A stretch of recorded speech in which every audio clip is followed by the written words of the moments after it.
Bismillahirrahmanirrahim. Assalamualaikum warahmatullahi taala wabarakatuh. Kaifa halukum? Alhamdulillah bil khair. Alhamdulillahirabbil alamin. Kita bisa bertemu kembali ya. Semoga Allah berikan rahmat dan juga berikan keberkahan atas niat kita, atas keikhlasan kita untuk menuntut ilmu guna melaksanakan kewajiban kita sebagai seorang muslim, yaitu menuntut ilmu. Baik Anda sekalian, ikhwan dan akhwat, soleh dan soleha dari kelas 3 SDT Rabbani Islamic School, semoga Allah berikan kesehatan dan kemudahan setiap aktivitas menuntut ilmunya. Pada kesempatan hari ini Ustadz akan menyampaikan materi, yaitu materi subtema 3 energi alternatif di buku tematik 3F ya. Baik, pada hari ini ada beberapa hal yang akan Ustadz sampaikan kepada Anda, atau kita sama-sama belajar mengenai energi alternatif, yaitu pengertian energi alternatif, lalu yang termasuk dalam energi alternatif, hasil-hasil dari energi alternatif dan sebagainya. Maka sebelum mulai pembelajaran hari ini, marilah kita sama-sama mengucapkan lafaz basmalah. Bismillahirrahmanirrahim.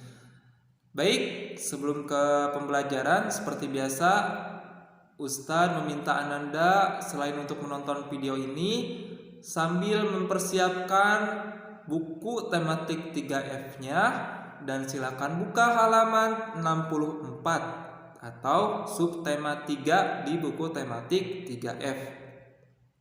Sudah? Alhamdulillah. Baik, anak-anak sekalian, mengenai energi, ternyata Allah sudah mempersiapkan, Allah sudah menciptakan suatu energi yang akan tidak pernah habis panjang masa, sampai ketika Allah yang Maha Kuasa mencabutnya. Apa aja itu? Matahari, air, angin, dan panas bumi. Jadi 4 energi ini adalah insya Allah tidak akan pernah habis, tidak akan pernah musnah, dan ketika Allah mengizinkan energi ini akan terus ada, maka itu akan terus ada. Ingat ya, ada matahari, air, angin, dan panas bumi. Nah, berbicara tentang energi tersebut ya, energi 4 ini atau energi alam ini, maka kita bisa menciptakan suatu energi alternatif. Kenapa Ustadz harus ada energi alternatif?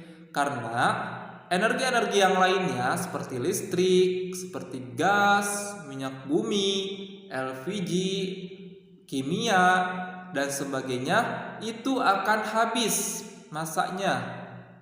Ya, jadi energi-energi lain selain matahari, air, angin, dan panas bumi itu sifatnya akan habis ketika terus-menerus digunakan.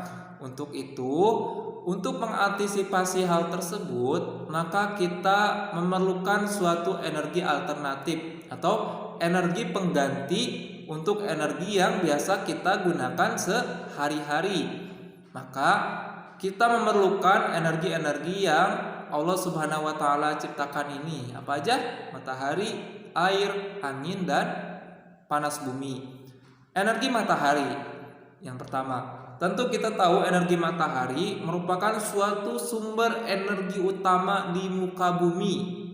Ya, jadi ketika kita berbicara jantungnya bumi adalah matahari. Mengapa demikian? Karena segala aktivitas di muka bumi, baik itu aktivitas makhluk hidup, aktivitas alam, aktivitas bumi itu sendiri memerlukan matahari. Ya, contohnya dalam kehidupan sehari-hari yang gampang saja. Ananda, ketika matahari tidak ada, kira-kira dunia ini akan terus-menerus seperti apa? Gelap, betul sekali. Dari bumi yang gelap, maka apakah tumbuhan yang pada dasarnya memerlukan matahari akan tumbuh ketika tidak ada matahari? Tentu tidak. Maka hewan-hewan yang kebanyakan memakan tumbuhan, apakah bisa hidup dengan tidak adanya tumbuhan? Tentu tidak bisa. Kemudian hewan-hewan yang mati atau hewan-hewan yang halal untuk dikonsumsi mati, musnah, apakah manusia bisa hidup? Tentu bisa, tapi sulit karena tidak ada makanan yang bisa dikonsumsi, hanya meminum air. Maka energi pada manusia itu akan berkurang karena kita bukan hanya butuh air, tapi butuh juga makanan-makanan dan zat-zat yang terdapat pada tumbuhan, hewan, dan sebagainya. Untuk itu, itulah alasan mengapa matahari disebut sebagai sumber energi utama.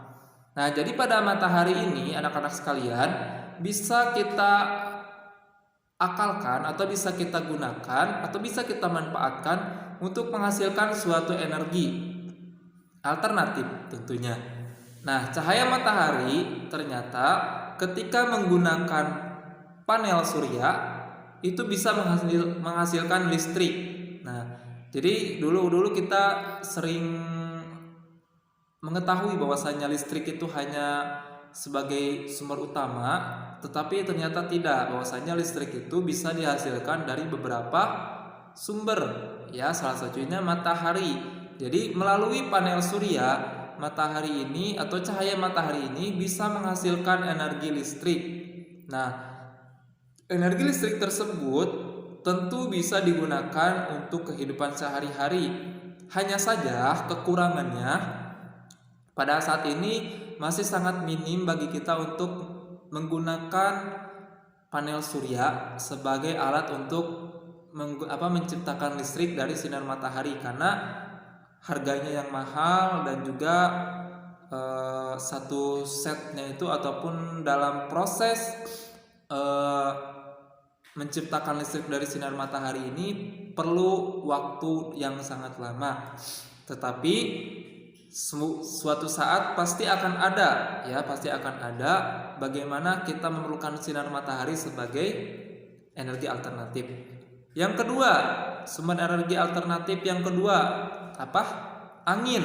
Nah, angin, ya, berbicara tentang angin, tentu ini merupakan suatu sumber energi. Mengapa?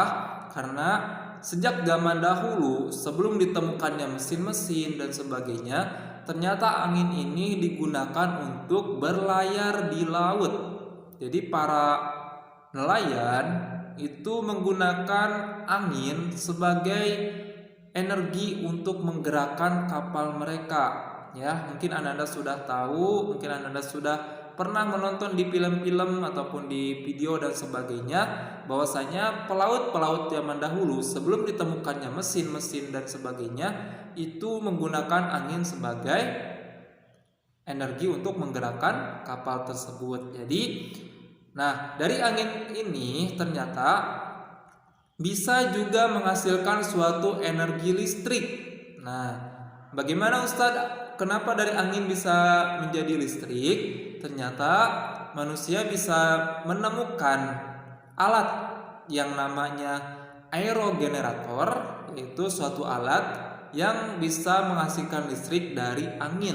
Nah, bisa Anda lihat, ya, di halaman 64, di situ ada contoh atau gambar baling-baling, ya, baling-baling atau PLTB, pembangkit listrik tenaga bayu, menggunakan aerogenerator untuk mengubah energi angin menjadi energi listrik. Nah, untuk cara alurnya itu akan dijelaskan nanti di kelas 6. Jadi di kelas 4 ini, di kelas 3 ini Anda hanya cukup tahu apa itu aerogenerator, apa itu sumber energi alternatif. Yang ketiga, air. Nah, air, ya. Kita tahu bahwasanya air ini merupakan sesuatu energi atau sumber energi yang sangat penting bagi kehidupan manusia dan juga makhluk-makhluk yang lain seperti tumbuhan dan hewan. Karena sebagian besar kehidupan kita tidak jauh dari yang namanya air. Ya, bahkan di setiap proses kegiatan kita di rumah, di luar, di sekolah, di tempat kerja dan sebagainya itu memerlukan air. Begitu juga dengan hewan, begitu juga dengan tumbuhan. Mereka memerlukan air untuk bisa bertumbuh kembang, untuk bisa bertahan hidup dan sebagainya. Untuk itu Allah menciptakan air yang tidak akan pernah habis. Ya, qadarullah, atas kuasa Allah yang sayang akan makhluknya, menciptakan air yang sangat kita butuhkan dan bisa kita manfaatkan untuk menciptakan listrik. Lagi-lagi listrik. Kenapa listrik? Kenapa di setiap energi alternatif itu harus atau sebagian besar menghasilkan listrik? Karena energi listrik ini merupakan suatu energi yang bisa menghasilkan energi-energi yang lainnya, ya. Dan energi listrik ini adalah energi yang tidak akan bisa dipisahkan dari manusia atau dari aktivitas manusia, dari kehidupan manusia. Untuk itu, sebagian besar manusia memanfaatkan energi alam ini untuk menjadi energi listrik. Contohnya di air, ada yang namanya pembangkit listrik tenaga air, yaitu merupakan suatu alat yang mana dari air itu bisa menghasilkan listrik. Nah, biasanya kalau Ananda lihat di YouTube atau di video atau di foto dan sebagainya, itu ada yang namanya kincir air, ya. Mungkin Ananda pernah lihat. Nah, dari kincir air tersebut, ya, perputaran kincir air yang disebabkan oleh arus air itu bisa menghasilkan listrik, ya. Makanya biasanya pembangkit listrik tenaga air ini itu ditempatkan di sungai ataupun juga di waduk, ya, yang mana itu bisa menghasilkan energi air. Nah, jadi itu adalah energi alam yang Allah sediakan dan bisa kita gunakan untuk menjadi energi alternatif. Lalu energi alternatif yang lainnya adalah panas bumi. Ya, panas bumi itu berasal dari lapisan batuan bumi yang paling dalam. Nah, jadi energi panas tersebut dimanfaatkan untuk membuat suatu pembangkit listrik tenaga panas bumi. Nah, makanya jadi panas bumi ini ternyata maksudnya adalah bukan sinar matahari, bukan kompor dan sebagainya. Itu merupakan suatu bagian terdalam bumi. Jadi ini ya, tanah yang kita pijak, ya, tanah daratan yang kita pijak itu di dalamnya sekitar kiloan meter di bawah tanah kita itu ada yang namanya panas bumi.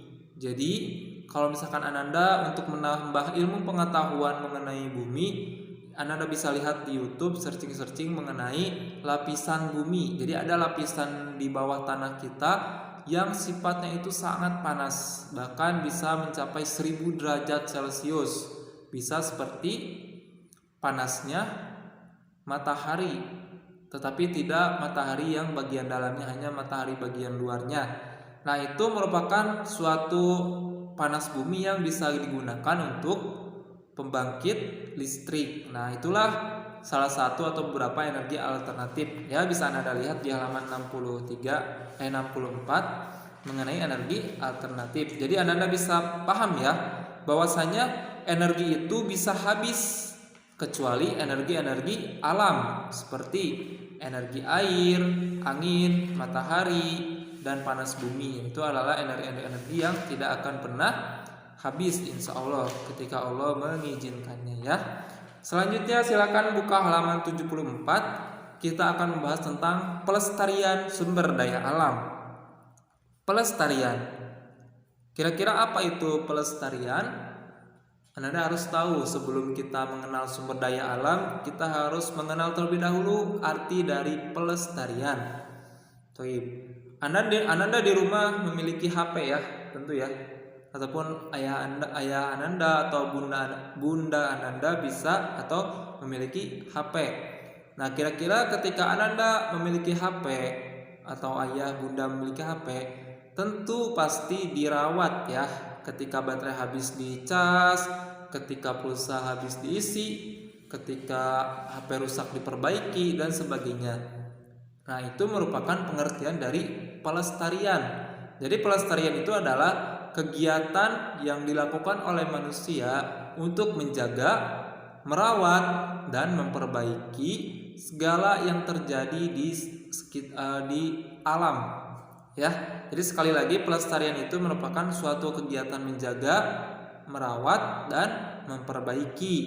Nah, di sini halaman 74 ada yang namanya kita belajar sama-sama, yaitu pelestarian sumber daya alam. Air, udara, dan tanah itu merupakan bagian dari alam, ya. dan itu merupakan ciptaan Allah Subhanahu wa taala, dan kita patut bersyukur Allah menciptakan segala sesuatu fasilitas di muka bumi kita yang sifatnya sangat bermanfaat sekali untuk kita, seperti tanah untuk kita berpijak, untuk kita membuat bangunan, udara untuk kita bernapas, untuk makhluk hidup lain bernapas, air untuk kita minum, untuk kita mencuci, untuk kita mandi dan sebagainya. Nah, itu adalah fasilitas-fasilitas yang Allah berikan kepada manusia, dan kita harus bersyukur atas ciptaan Allah Subhanahu wa taala ini. Nah, dari hal-hal tersebut seperti udara, tanah, dan air itu bisa dimanfaatkan oleh manusia untuk memenuhi kehidupan sehari-hari, ya, seperti yang tadi Ustaz sampaikan. Namun kita tidak dituntut atau kita juga harus memiliki kesadaran untuk menjaganya. Jadi selain kita menggunakannya, kita juga harus menjaganya, ya. Kadang manusia itu terlalu mengedepankan hawa nafsu sehingga terus-menerus menggunakannya tanpa memanfaatkan atau tanpa menjaganya, melestarikannya. Untuk itu, pada kesempatan hari ini Ustaz menyampaikan kepada Ananda semuanya, ketika Ananda dalam kegiatan sehari-hari seperti mandi, seperti menggunakan air dan sebagainya, Ananda juga harus dan wajib, ya, menjaga dan melestarikan air tersebut. Bagaimana Ustadz cara melestarikan air? Kira Ananda udah bisa hafal atau tahu? Ya, ternyata untuk melestarikan air bisa Ananda lakukan dengan cara menghemat penggunaan air, menanam pohon, ya, menanam pohon, lalu bisa dengan tidak membuang sampah di saluran-saluran air seperti sungai dan sebagainya. Nah, itu merupakan suatu upaya atau tindakan kita untuk menjaga dan melestarikan air. Benar sekali. Teman-teman sekalian, alhamdulillahirabbil alamin, pada kesempatan hari ini kita sama-sama belajar energi alternatif dan bagaimana kita menjaga dan melestarikan suatu sumber daya alam, dan itu merupakan suatu kewajiban kita, ya, bentuk rasa syukur kita kepada Allah Subhanahu wa taala. Selain dengan memanfaatkannya, menggunakannya, kita juga harus menjaganya dan melestarikannya. Oke, siap ya? Alhamdulillahirabbil alamin. Baik, syukron jazakallahu khair kepada Anda yang sudah menyaksikan video pembelajaran hari ini. Ustadz tutup pembelajaran hari ini. Wassalamualaikum warahmatullahi taala wabarakatuh.